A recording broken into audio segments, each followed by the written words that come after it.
जय हिंद बच्चों। इस समय आप लोग महामना इंस्टीट्यूट के यूट्यूब चैनल से जुड़े हुए हैं और इस चैनल में मैं आप सबका स्वागत करता हूं।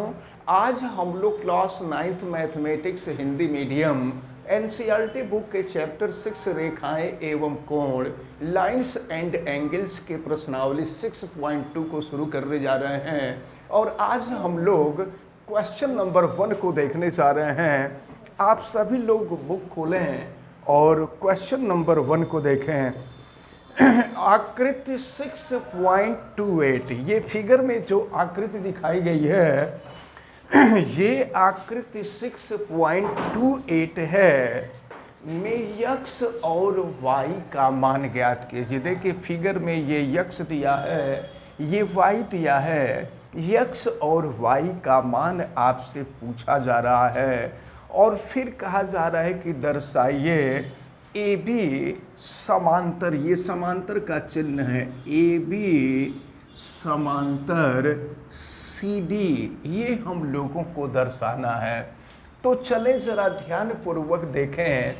पहले तो यहाँ पर देखा जाए ये सरल रेखा है और सरल रेखा के एक तरफ बनने वाला जो कोण होता है वो 180 अंश होता है, क्योंकि यह कोण सरल रेखीय कोण होगा। तो चलिए देखते हैं। इसका नाम रखा गया था ए बी सी और डी। चलिए देखते हैं। तो अब ये जो पूरा कोण होगा ये 180 अंश का होगा। तो 50 plus x is equal to 180 degree. ये 180 डिग्री का इसलिए हो रहा है क्योंकि ये रैखिक कोण है और रैखिक कोण हमेशा 180 अंश का होता है। यहाँ हम किनारे लिख सकते हैं रैखिक कोण, रैखिक कोण हम यहाँ लिख देंगे। अब यहाँ से यक्स की वैल्यू हम निकालें तो ये हो जाएगा 180 माइनस 50। तो अब अगर आप 180 में से 50 को माइनस कर दें तो ये हो जाएगा 130 डिग्री। यक्स का मान यहाँ से निकल गया और यक्स का मान जो है 130 डिग्री है।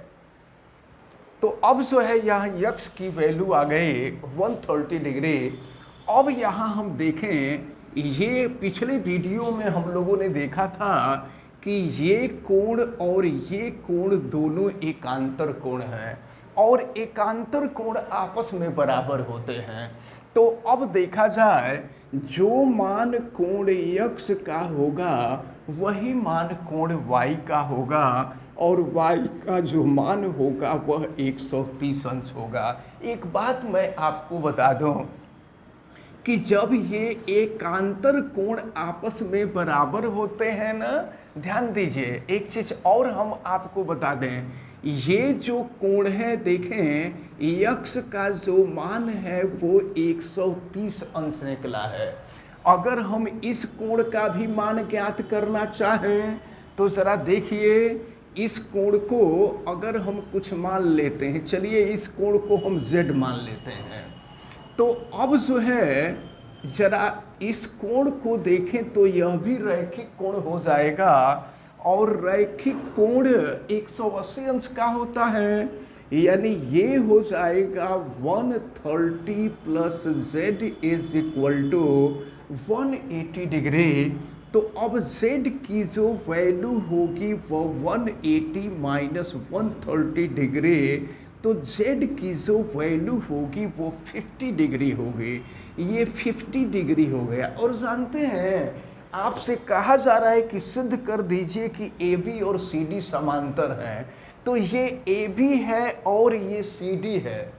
AB और CD समांतर तब होते हैं, समझिए, कि अगर दो समांतर रेखाओं को कोई तीसरी तिर्यक रेखा काट रही हो तो उनके अंतः कोणों का योग जब 180 अंश होता है ना, तो ये दोनों रेखाएं समांतर होती हैं। कल हमने अपने पिछले वीडियो में ये प्रमेय हमने आपको बताया भी था। तो अगर यक्स प्लस जेड की वैल्यू, ये अंतः कोण है, तो ये है 130 और प्लस ये है 50, ये हो जाएगा 180 डिग्री। तो अब हम कह सकते हैं कि तिर्यक रेखा के एक ही ओर के अंतः कोणों का योग 180 अंश है। अतः ए बी है पैरेलल का चिन्ह है, A B parallel C D. और यहाँ पर फिर हम लिख देंगे दैट प्रोव्ड या हेंस प्रोव्ड, आप कुछ भी लिख सकते हैं। तो इस प्रकार ये जो क्वेश्चन नंबर 1 है, यह क्वेश्चन नंबर 1 आपका सॉल्व होता है। अब हम लोग देखते हैं क्वेश्चन नंबर 2। दिया हुआ है आकृति 6.29 में, ये जो आकृति आप देख रहे हैं ये आकृति 6.29 है। इसमें दिया हुआ है कि A B parallel to C D, यानी ए बी और सी डी, देखें ये ए बी और सी डी दोनों एक दूसरे के समांतर हैं और C D parallel to E F, और सी डी तथा ई एफ एक दूसरे के समांतर है। ध्यान दीजिएगा, ए बी और सी डी समांतर हैं, फिर सी डी और ई एफ समांतर हैं। इसका मतलब ये हुआ कि A B C D E F तीनों एक दूसरे के समांतर हैं।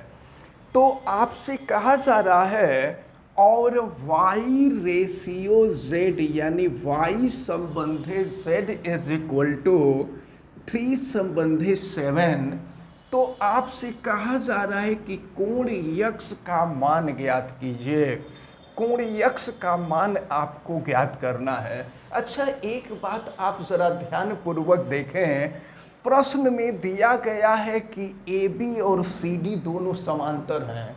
तो अगर दो रेखाएं समांतर होंगे तो तिर्यक रेखा के एक ही ओर के कोणों का योग 180 अंश के बराबर होता है, अंतः कोणों का योग। यानी यक्स और वाई का जो योग होगा वह 180 डिग्री के इक्वल होगा।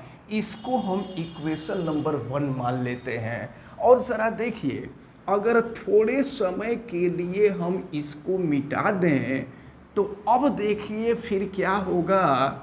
ये ए बी और ये ई एफ ये दोनों एक दूसरे के समांतर होंगे और ये तिर्यक रेखा होगी। तो फिर यहाँ से कोण यक्स और कोण जेड दोनों एकांतर कोण होंगे और ये एकांतर कोण आपस में बराबर होते हैं। यानी हम जेड के जगह पर चाहे तो यक्स लिख सकते हैं। अब देखिए आप ज़रा, ये y रेशियो z दिया है, तो y रेशियो z का मतलब होता है y बटा में z, और ये इज इक्वल टू हो जाएगा 3/7। अब हम z के जगह पे यक्स रख दे रहे हैं, तो y अपॉन z के जगह पर यक्स हम रखते हैं, तो ये इज इक्वल टू हो जाएगा 3/7। और यहाँ से अगर हम y की वैल्यू निकालें तो ये हो जाएगा 3/7 यक्स। अब देखें आप ज़रा, ये y का मान अगर हम रख दें समीकरण नंबर 1 में, लिख दिया जाएगा y का मान समीकरण 1 में रखने पर, y का मान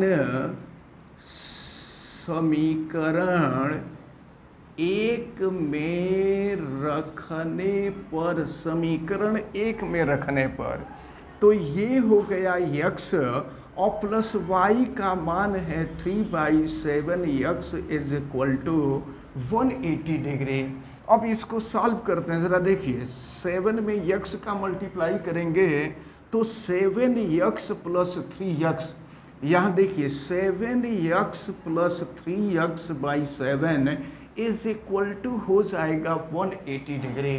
तो अगर इन दोनों को हम जोड़ के यहाँ लिखें तो ये हो जाएगा 10 x by 7 is equal to हो जाएगा 180 डिग्री।